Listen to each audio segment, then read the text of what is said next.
Hello, everybody, and welcome to the Astro Show, the place to be if you're curious about the cosmos. I'm your host, Dr. Sam, the founder and executive director of Wyoming Stargazing.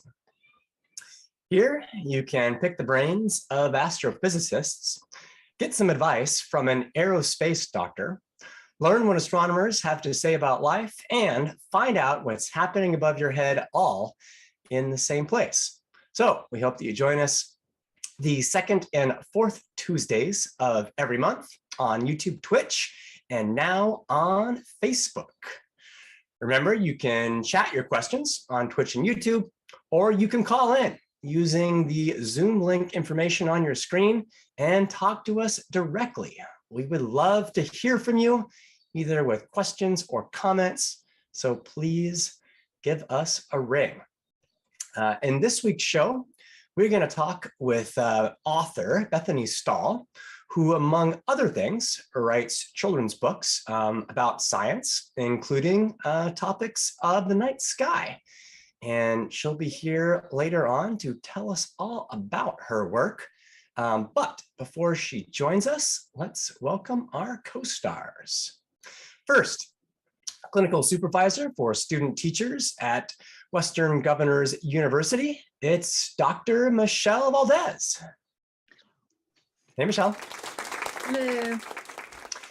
Next, founder of the Space Tourism Guide, it's Valerie Steinich. Hello, glad to be here. Glad to have you, Valerie. Next, doctoral graduate in astrophysics from the University of Chicago and host of her own YouTube show, Nora's Guide to the Galaxy. It's Dr. Nora Bailey. Hey, everyone. Hey, Nora. Next, Director of Education and Public Outreach at the Vera Rubin Observatory. It's Dr. Lauren Corleys. Hi, happy to be here. Happy to have you. And last, but certainly not least, we have got medical doctor and founder of Orbital Biodesign, Dr. Danny Carroll. Hey, everybody. Good to be here. Hey, Danny. And we know that Danny is actually on call right now at a hospital, so if she has to hop off real quick, we will understand. All right. Well, we are going to get things started off with astro advice, life advice from astronomers, astronauts, and other scientists. And as always, I'll read the quote, and then the co-stars will have a few minutes to make their best guess in who actually said that quote. So here we go. My view is that if your philosophy is not unsettled daily, then you are blind to all the universe has to offer. Very provocative. So we've got option A, Stephen Hawking. Option B, Carl Sagan. Option C, Albert Einstein. Or D, Neil deGrasse Tyson. So co-stars, give it a moment's thought. And when you're ready to take a stab at it, you can just tell us what you think. I don't know, but I'm going to go with Stephen Hawking, A. All right, we got one vote for Stephen Hawking from Danny. I'm going to go with, and I have been wrong literally every single time we've done this. So I'm not going to go with who I think it is. I'm going to go with D, Neil deGrasse Tyson, because he's been an option every time and he hasn't been the answer.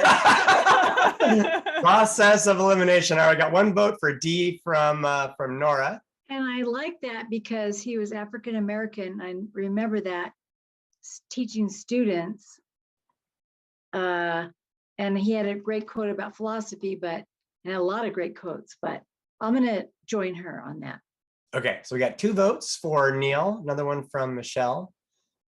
Valerie, Lauren. I was going to go with Carl Sagan, B. All right, Lauren's going to go with Carl Sagan, B. Okay, I gotta decide. So I'm actually reading A Brief History of Time right now. So I don't think it's Stephen Hawking because I'm pretty deep in his voice and how he writes. I was gonna say Neil deGrasse Tyson because he has a tendency to be very straightforward. But I think it's Carl Sagan. I think I'll go Carl Sagan as well. Okay, another vote for Carl Sagan. And the answer is, next slide, please. D, Neil deGrasse Tyson. So I think we got a few points to divvy up there. Hey, Nora. Nicely done. Nicely done. Thank you, Nora. So what do y'all think about Neil's quote?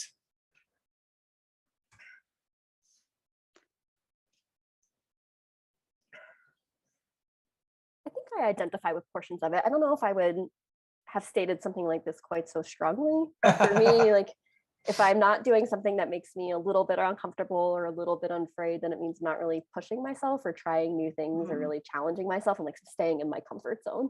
And so I'm trying to be more intentional about pushing myself outside of that. And sometimes that means you're unsettled. Sometimes that means things aren't what you were expecting, but going for it is, Yeah. I don't know. Yeah, he definitely is suggesting here that we put ourselves outside of our comfort zone, at the least. I think I take a little bit, or like where I'm kind of getting caught on this quote is the word philosophy. It just because like, is your philosophy really going to be unsettled daily? To me, like I don't know, that doesn't quite jive with how I would feel, but like certainly I think it's good to, you know, to question the values that you hold, and especially in science, you know, to be open to things changing as we get more information, because the universe does have a lot to offer and we still have so much left to learn. But as far as a philosophy, I'm not convinced that should be necessarily changing daily. But Yeah, it seems a little extreme, right? If your philosophy is being unsettled daily, then maybe you have the wrong philosophy to begin with. Yeah, and like, what if your philosophy incorporates flexibility into it? Then, you know, like then you're coming into, I don't know, a debate of this. Now you're getting into like, do you have to tolerate intolerance type thing where you're like arguing semantics? Totally. I don't think that's what Neil was going for here, but I see. Yeah. I'm being a little overly literal, I think. But yeah, it's good. It's a good point. With this quotation at face value, it definitely depends on what your philosophy is. So I think I interpreted it similarly to what Lauren articulated, where it's kind of like keeping you on your toes in the sense of being challenged. So less about how you, like for me, as far as how I internalize this, it was less about how you described it, Nora, but more about just making you question things and be like reflective and kind of I don't know, just a little bit more critical in a positive way, if that makes sense. And I agree with you exactly about reflection. If you can hear me, it's about like if you're stuck in one situation where you just think this is how it's going to be, and you don't reflect every day, every week, every month. The world is changing, life is changing, and look at our situation in this world that we're living in. We're like thinking about these philosophies every day. And I remember doing my PhD and just had this one philosophy: how you teach students, how you teach children, and it's different now. And so that's kind of interesting quote, because it's like you got to kind of go with what's happening and kind of have that ability to change what you're thinking, what's happening, and kind of reflect and kind of also ask people that are behind you, in front of you, what's going on here. That's what I think. Yeah, if anything, this quotation definitely embraces the constancy of change. Well, and Neil deGrasse Tyson is very much known for communicating in extremes to get this sounds worse, but to get attention, to get people to pay attention and listen to the message. So it's a very stark statement, but it's very effective because it does require you to engage with it and think whether or not you believe in what he's saying. That's why I should have known it was him, because it's he tweets like this all the time. Yeah, I mean, but I would say to that extremes are a really good teaching tool, right? So think about, like, if you want to teach someone about gravity, like teach them about black holes. Like those extreme examples can be really handy to help people like understand pretty esoteric concepts. One could say it's his philosophy to be extreme. All right, How do we unsettle his philosophy daily? be mundane. Maybe that's actually what he's talking about here. Maybe he's talking about being extreme in a mundane world. It's certainly possible. Nice. Any other thoughts on what Neil has to say here?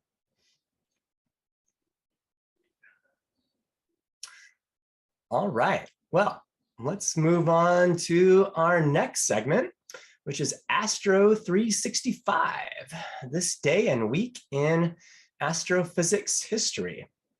So on this day in 1951, the UNIVAC 1 was unveiled in Washington, D.C. as the world's first commercial computer.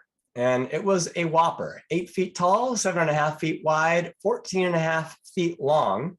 It weighed 16,000 pounds and used over 5,000 vacuum tubes.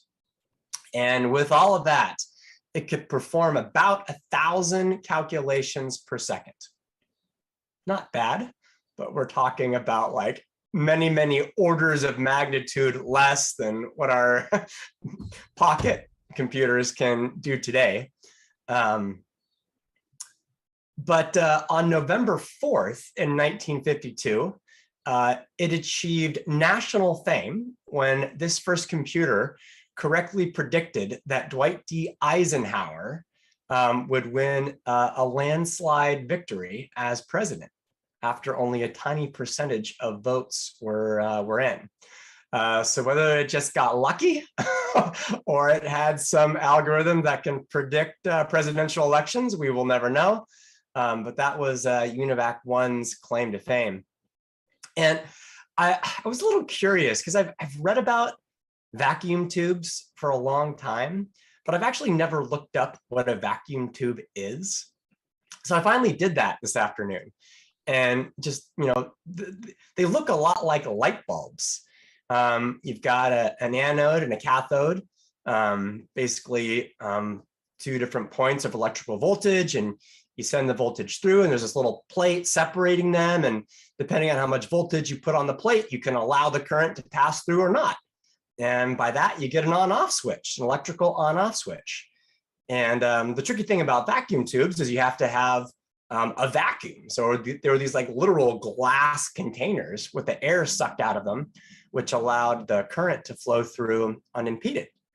And so that set the huge space requirements for these first computers. They took up entire rooms. But with the invention of the transistor, the same type of on-off switch, but using semiconductors, the space requirements for an on-off switch became greatly reduced. And that was really the birth of modern day computers. So I was fascinated by this and just learned some more today. So it's pretty cool stuff. And the amount of computational power that we have in our devices today, just, 70 years after these like behemoths that took up entire rooms is pretty remarkable. And, I've read some articles about the next wave of computer innovations with quantum computing. And I know very little about that, but my understanding is that it takes computing power to a whole nother level, something way beyond the transition from vacuum tubes to transistors. It's something orders of magnitude more sophisticated and efficient. So if there are any computer scientists watching right now and you know more about quantum computing that you'd like to comment on, give us a call using the information on your screen. We would love to hear from you. All right, co-stars, are you ready for the news trivia quiz? Valerie's closing her eyes. All right, so Michelle was our reigning champion from the last show, and so we're going to start off with you, Michelle. Oh. You sound so excited. I get stressed. I just want to say Pluto. Don't stress. These are easy. And I'll give you a hint from earlier. You've already named one of the answers to one of your questions. Oh, All right. okay. Okay, here we go. You ready for this? Yeah. All right, question 1. What is the name of the lunar phenomena occurring tonight? Oh, the strawberry moon or the honey moon. Strawberry moon. Yeah, strawberry moon. Also a super Ladies, moon. I got it. You got it. 1 point. Or the honeymoon. Yeah, so heard. interestingly enough, this is not because of the hue that the moon will take. It's not going to appear to be pink or red like a strawberry.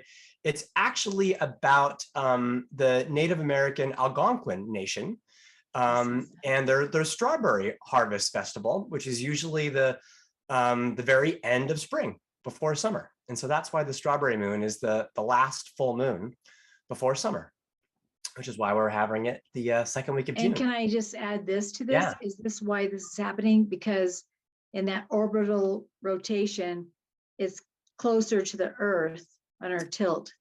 Yeah. And that's why that happens. So that's the supermoon. Yeah. So technically, a supermoon is when the moon is within this is spring. 17% of perigee, its closest approach to the Earth. And I guess this supermoon is well within that 17% of its closest And this is approach. spring, so that's why this color will look different. Yeah. Well, no, the color is just named after the fact that it's a strawberry harvest festival of the Algonquin Nation. So yeah, we've got all kinds of different moons named after different reasons, but the supermoon is the astronomical portion of it. Okay. All right, moving on to the next question. SpaceX has launched more than 2,000 of these internet satellites over the past 3 years. Is that me? That's you.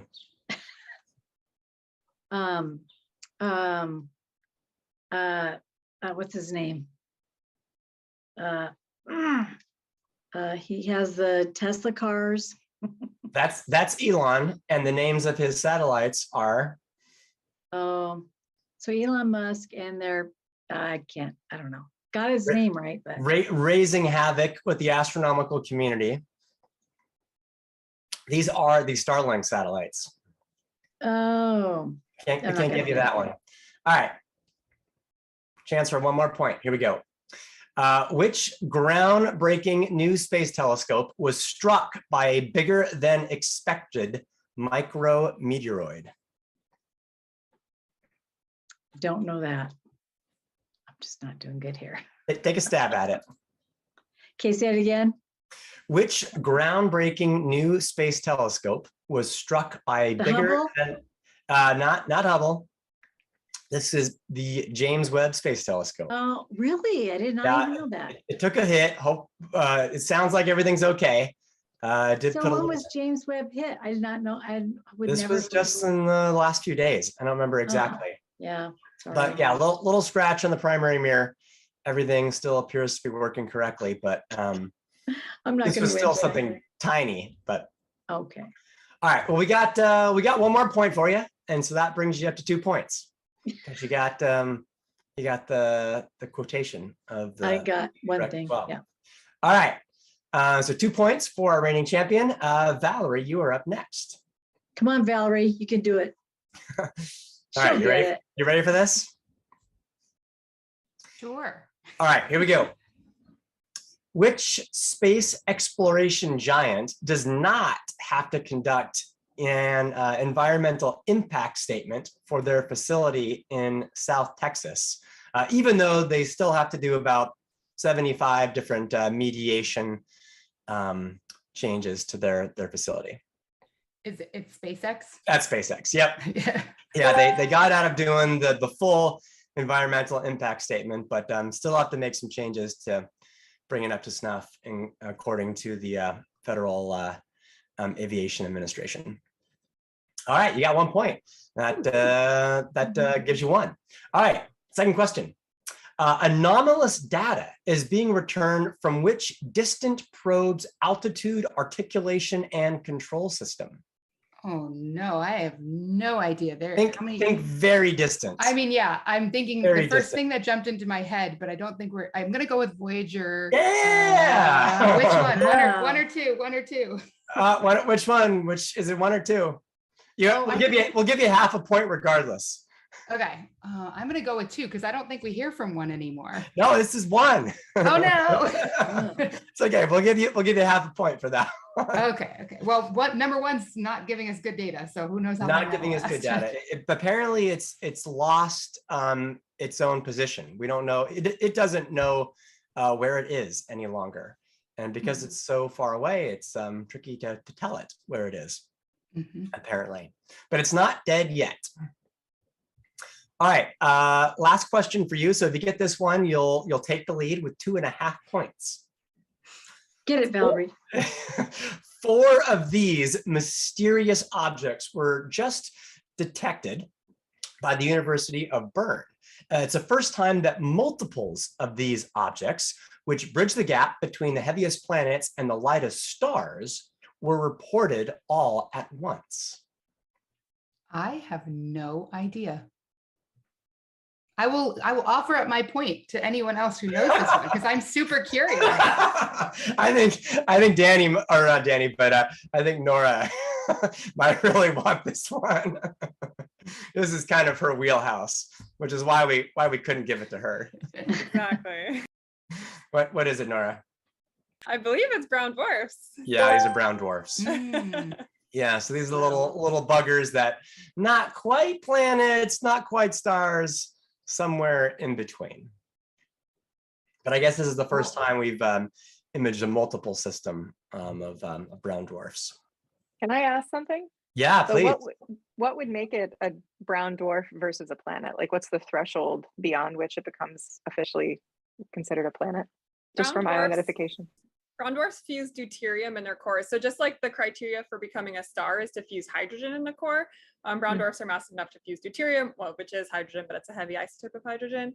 And the cutoff is around 13 Jupiter masses, depending on some of the properties of the brown dwarfs.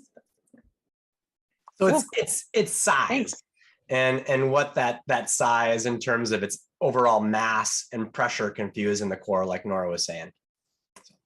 Size matters with planets and with stars. All right, Valerie, you did so well. You got a point for yourself. You got 1.5 points. All right, now it's time for Nora. All right. Go, Okay, Nora. here we go. You got it. Which moon will occult a star on June 17th? How come I always know everyone else's questions? That's what I was thinking. I was like, I know this one. Well, I feel like this is like an even swap, right? So Yeah, if Valerie can get this one, then you can just like trade points. There's so many moons. I think you can defer to Valerie. It sounds like she's on this. Okay, I want to guess. Okay. On Jupiter All right. moons, I think. A moon is going to occult a star. So it's got to be a moon that like we've got pretty good eyes on. I'm going to go with one of the Galilean moons. Which one? Let's go Callisto, because I feel like Callisto doesn't get enough love. That is such a good guess. It is one of the Galilean moons, not Callisto. No. It's Europa. Ah. I feel like that's like half a point though. I mean, you narrowed it down from like potentially like hundreds of moons in the solar system down to 4. So There's I like think that's 200 moons in the solar system. over 200. Okay. But there's only 19 that are like the big spherical ones, I think. Something like that. Something like that. Yeah. So that's a half a point. I'm pretty good with that. All right. Here's a fun one. Which famous rock musician just co-authored a book about exoplanets and the cosmos? I do know this. Yeah. Oh, but I Big don't. time famous rock musician. Think big hair. Big hair. Yeah, like Slash or something. I don't know. You're on the right track. Similar era. Way more famous though than Slash, I would say, and better music. Brian May. You got it. Yeah. Brian Like, May. Wow. Awesome. Yeah, I mean he's one of the only like PhD Right. rock Yeah. I knew musicians. that he had a Yeah. PhD. Yeah, that guy is like brilliant. I've heard him talk before. He really knows his stuff. It's very impressive. Very impressive. So yeah, he just published a new book called Bang.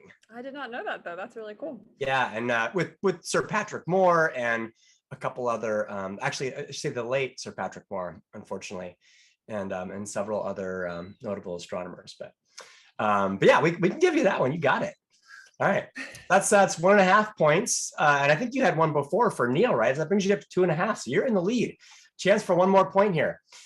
Which Mars rover, located in the Jezero crater, has recently sent back images of some of the most intense dust devil activity ever recorded on another planet? Well, that's got to be Percy. That's Percy. Nicely done. All right, that's 2.5 points for Nora. Oh no, 3.5 points. I haven't actually seen this video. This is so cool. It's really cool. Yeah, the dust devils like look like something that I grew up with in Nevada. They're pretty amazing. Yeah, they're really, really cool. Definitely check that out, folks. Can I ask? If you haven't seen that. Yeah, Danny. Over what period of time, like how accelerated is this video? Do you know? How much compressed? How many seconds or minutes compressed? Great question. I don't know the answer to that. Yeah, but it's super cool. All right, Lauren is up next. We're gonna try to hustle through these next 6 questions so we can stay on track here. All right, you ready for this, Lauren? I'm ready. All right, here we go. Which galaxy mapping satellite has detected thousands of stellar earthquakes that might provide new insights into the inner workings of stars? I saw that. Think European. Galaxy mapping. Oh, our galaxy mapping, is it Gaia? Yeah, Gaia. Nice. My brain went to other galaxies, not our Not galaxy. our galaxy, yeah. Yeah, we could have said Milky Way mapping. That would have made it a little bit too easy. Okay, here we go. Next question. A free-floating isolated blank may have just been found by UC Berkeley astronomers, the first of these types of objects found via microlensing.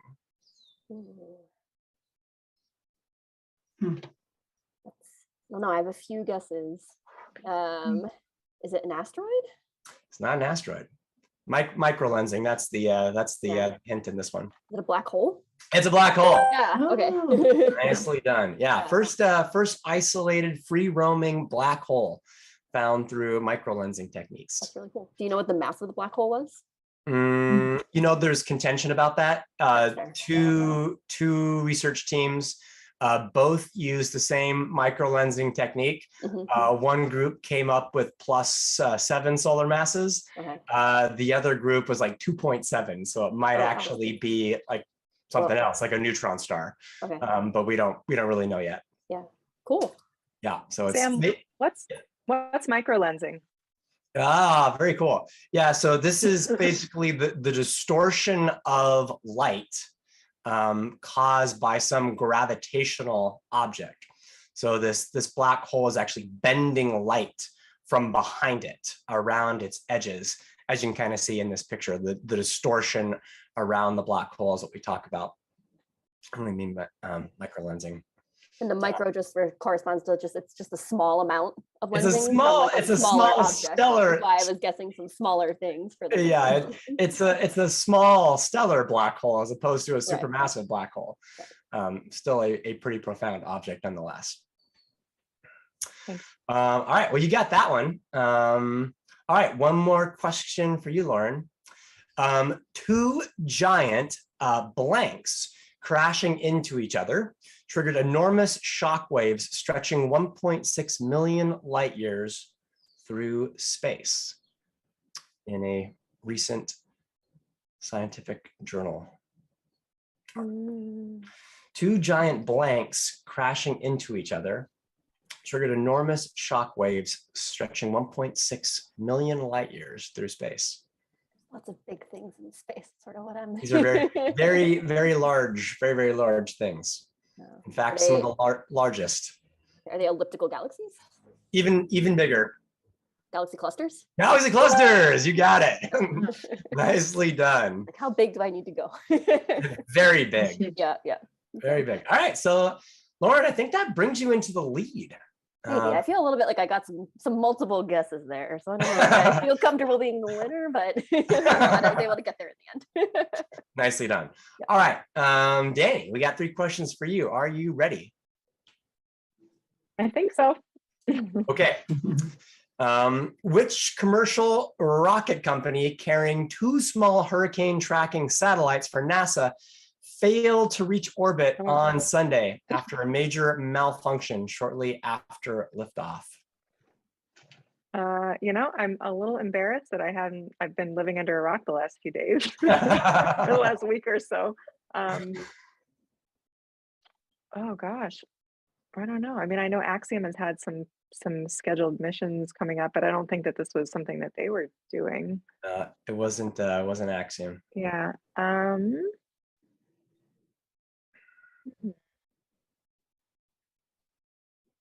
I don't know. Sierra Space, maybe? I don't know. It I don't was think they've launched anything. Astra. Oh, okay. Yeah. Yeah, the first stage worked just fine, but then about a minute 45 after liftoff, it did not go so well, and the payloads were lost, unfortunately. Yikes. All right, number 2, another rocket question for you. Which NASA rocket is back on the launch pad for a critical fueling test this month? Maybe Artemis related? You got it. Yep. Yeah. It's the Artemis space launch system, the mega rocket SLS. All right, you got that one. Last one.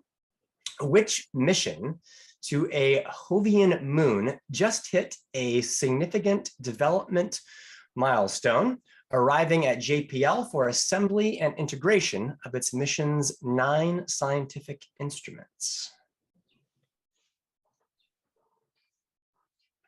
I'll give you a hint.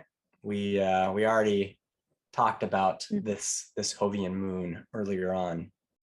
Oh, Europa? Europa, you got it. Nicely done. Cool. All I right. feel like that point shouldn't count. Well, we can give it to you anyways. That still makes Nora our champion with 3.5 correct answers. I totally got that just from gaming the system on the quote. Hey, I really like this idea of like swapping answers. I think that works great. I think co-stars should feel totally okay with swapping answers with each other if someone is really got an answer for one of these. All right, well, that was a lot of fun. Nice work, all of you. We're going to take a short break, and then we'll be right back with our special guest, author Bethany Stahl. Don't go away.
paper pulp because that'll be absorbent, but the more common one is non-toxic silicone.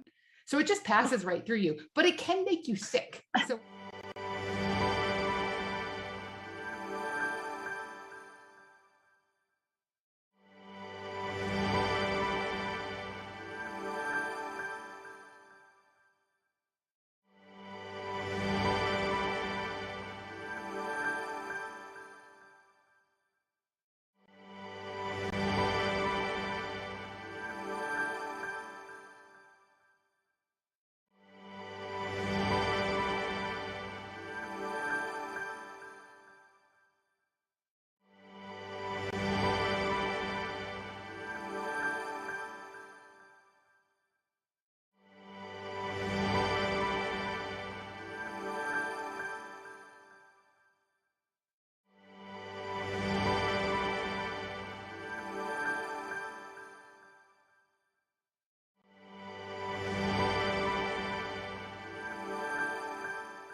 Welcome back, everybody.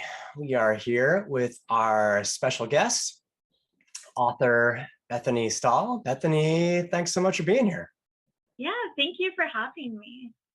Yeah, it's a pleasure.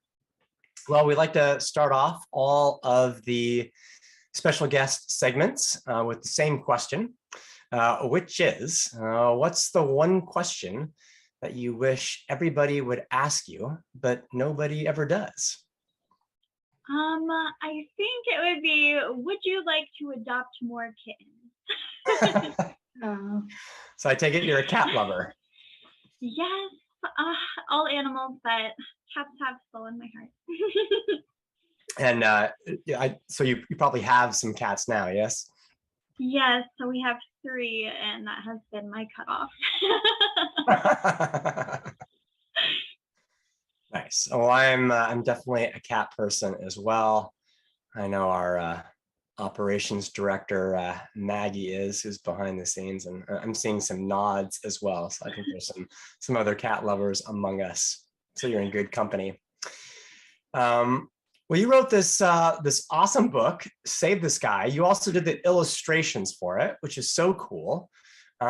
Before we dive into the book, I'd love to know about how you became a children's author and how you decided to start doing science books for kids.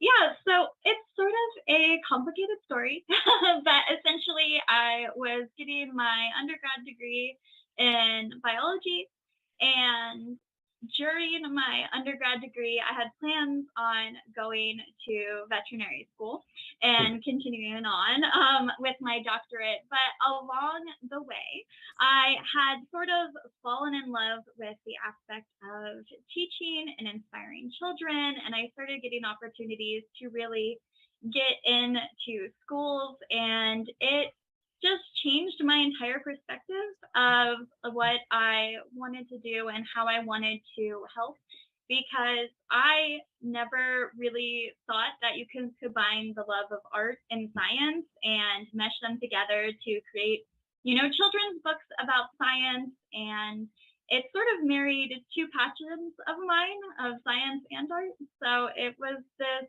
brilliant moment I had to where I felt like this was, what I was supposed to do. Nice. Well, that is really, really cool. So how did you get into the Save the Earth series? So it just sort of happened again.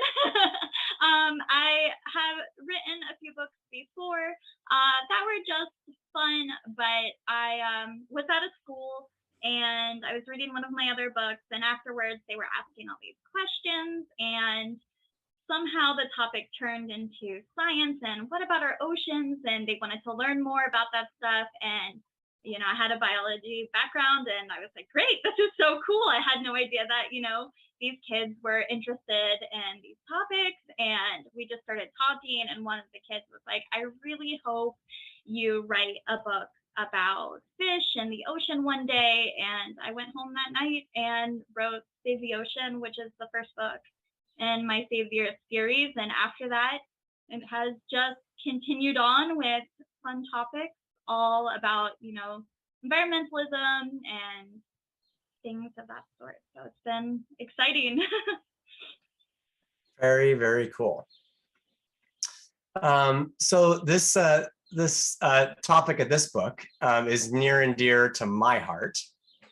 I'd love to hear about how you discovered dark sky awareness and how you decided to write a book about that.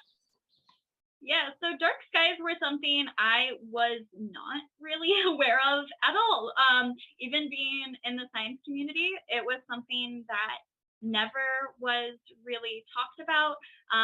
A lot of my studies focused on, flora and fauna, so not so much looking up. But still, being involved in this community, I had never heard of dark skies. And then after being an adult and traveling outside of the city, I realized how much I had never actually seen the sky because of pollution. And I started looking into like, well, where are the best places to actually see the stars? And I saw my first meteor shower and I was like, oh my gosh, how are people not experiencing this? How do we not know how much, light pollution is taking away from so many people? So I was lucky enough to visit a dark sky preserve and I wanted to write a book about it. And the response I've gotten from the readers has been the same exact thing as how I felt. They had no idea these places even existed. And now people are like, this is my next vacation idea. I cannot wait to go to these places and support these places. So it has been a really fun way for me to sort of discover it and now introduce other people to this whole world that so many of us didn't even know was out there. Nice. That is so cool. Thanks for doing this work. We spent a lot of time on this at Wyoming Stargazing, and I know that all the other astronomers in the room really appreciate this as well. It's a huge deal right now. So yeah, thanks for doing this work. And yeah, we've got a copy of your book at the Wyoming Stargazing office now. So whenever we get some kids into the office, we will definitely be ready to share it with them. And we occasionally get into the public schools as well. So when we do that, we'll bring a copy with us. Awesome. I hope they enjoy it. Yeah, I think they definitely will. So do you have a favorite in terms of all these books that you've written in the Save the Earth series or the other books that you've written? It's really hard to pick a favorite, but I do love Save the Sky a lot, only because I feel like it's so different than all the others. So, I mean, this is the only one that turns, the perspective around to where you're looking up and really realizing what a global impact it can make. And I love the illustrations in this book. I loved illustrating the sky in this book. So I had the most fun with this book, and I put all the characters into it. So this is the first book where the group all comes together and collectively has this experience. So yeah, this one is my favorite. Oh, well, I hope you're not just saying that because we're here. I promise I'm not. It is. I hate to say when books are my favorite, but luckily enough, this one is. Sweet. Well, that is awesome. Really glad to hear that. Well, any questions from the other co-stars for Bethany? I'm curious, you said you really enjoyed illustrating this one. I was just wondering like what kind of illustration you do. Like this looks maybe like some sort of computer illustration, not hand-drawn. I don't know very much about illustrating, so I'm just curious. Yeah, so it is drawn with a tablet, so it is digital, but it's still using a digital pen on a tablet. So it combines both worlds, and I love it. So yeah, a combination of a tablet and Photoshop. Cool. Nice. And is that your preferred media, or do you do other types of illustrative work as well? Yeah, I didn't start off digitally illustrating. I was really scared of technology. So I definitely liked pen and paper and painting and watercolor art, but it has definitely changed with the freedom that you can get with digital illustrating. So digital illustrating has become my favorite medium to illustrate with. That's awesome. I have a question. Yeah. Bethany, what has been your favorite feedback that you've gotten from a kid who's read the book? Like, what have they told you that you really enjoyed hearing? I think one of the coolest things is when they've really related to the character Agwe.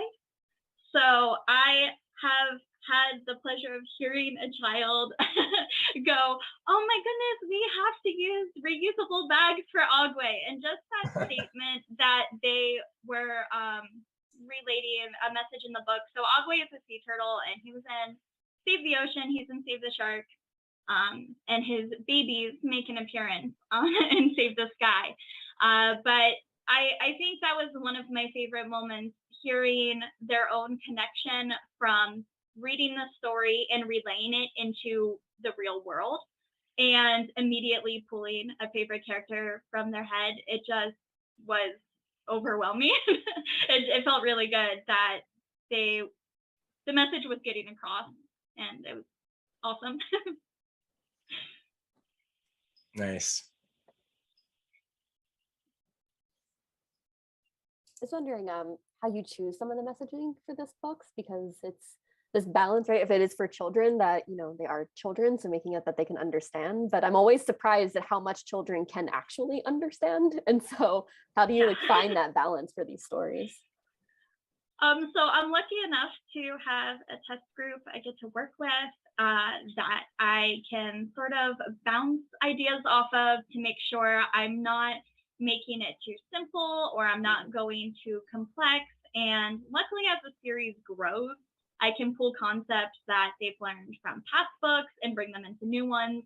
So as it's growing, it can sort of build on other ideas that we've worked on. But of course, these children's books are short, so I only have 300 to 600 words to put in a whole message. So it is a really difficult balance, but I have a great group of kids that get to preview all the books first, who are very good critics and give me great feedback on what they loved and what they need me to improve on. Nice. I can't imagine. That's so short. I was submitting a paper the other day, and I had a 250 word limit on the abstract, and I was struggling to fit that. And now I'm imagining a whole story in 600 words. It's very impressive. Yeah, it's always hard to keep condensing and making sure it still makes sense. Well, is there a new book coming up that you can give us a little sneak peek into? I can. So I haven't announced it anywhere else yet, but I'm finally getting close enough to where I can. Right. But next month, Save the Air is coming out, and it is going to be focused on air pollution. And now that we know a little bit about the sky, hopefully that concept can move over and help illustrate and tell the story about air and air pollution and renewable energy. Nice. Very cool. Chemtrails. Just kidding.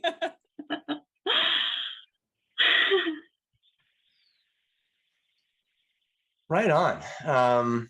Any other questions from Bethany from the co-stars? Where can people find your book? So they are available everywhere. So any major retailer will have them.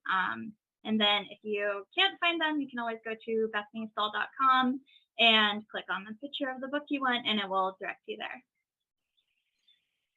Nice.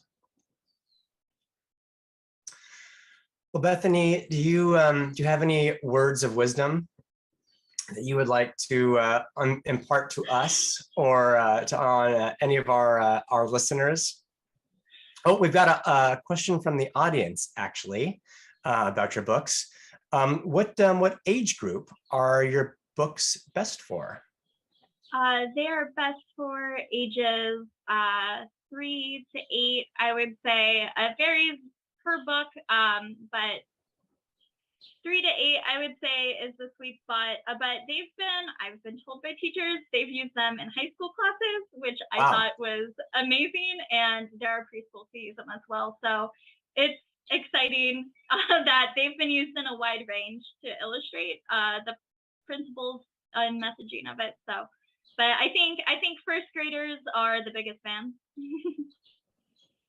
Nice. Got a question for you. Just out of curiosity, do you have any specific tips or recommendations for somebody who might be interested in writing a children's book of their own?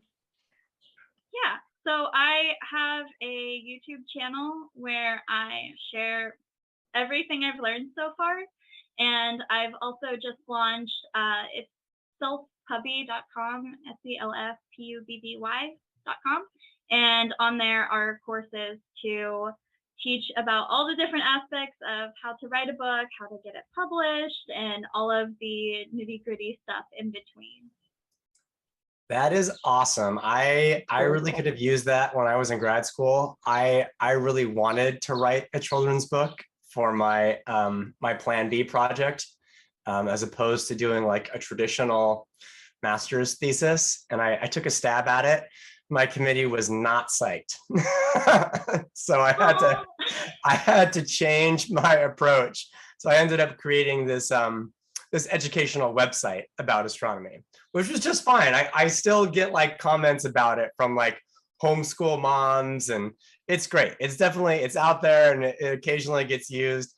But yeah, I was a little disappointed that my first attempt at becoming a children's book author got squelched. Well, it's never too late. You can always No, and I've definitely thought about it over the years. I've got a few ideas. I just haven't found the time to act on them. So I'm definitely inspired by folks like you who make it happen. And to that, actually, one of the questions I wanted to ask you was, what have the biggest hurdles been that you've had to surmount in order to make this happen? Like your biggest challenges in becoming a published author and illustrator? Essentially just learning how. I never thought that being an author was a real job. I didn't even think in my dreams that you could actually be an author. It just seems like one of those things that was, too far away to even consider. So the biggest hurdle was figuring out how to do it, and I self-publish, so I love it because I can control every aspect of it. I can, push out as many books as I want. Sometimes, that could be one a month. Sometimes it might not be for a while. So I really had a hard time figuring out how to even navigate the world of publishing, and I did not know how to illustrate when I started this idea of writing books. So it has been a learning process from the very beginning. That's fantastic. I mean, I really love that you just made it happen. You learned what you needed to learn and just did it. Yeah, it's a little wild of how this all came together. So now that you've made this happen, you're a published author and illustrator. Do you have any thoughts about going back and getting that PhD in veterinary school, or are you pretty psyched to stay where you are at this point? No, I'm happy where I'm at. I love it, and honestly, I wouldn't change this for the world. It is just so much fun. But I always love education, so you can never not say that I'll never, continue. So Right on. Well, we're about out of time, but it has been a real pleasure. Are there any last questions from any of the co-stars before we wrap things up? All right. Well, Bethany, we've got a thank you gift for you that Maggie will connect with you to get into your hands as a thank you for being here. Really appreciate your time and all of the amazing work that you do in educating this country's youth. So thanks so much for all that. Well, thank you for having me. Yeah, it's been a pleasure. As always, thanks to all of our co-stars for being here. Y'all rock. Thanks to the folks behind the scenes, Maggie, our operations director, Gavin, our stream master, and all the other folks at Wyoming Stargazing who make this possible, especially our board of directors, and all of you out there who are watching. We wouldn't be here without all of you, so keep on coming back, and we hope to see you in a couple weeks. Until then, be well, and don't forget to look up. We'll see you next time.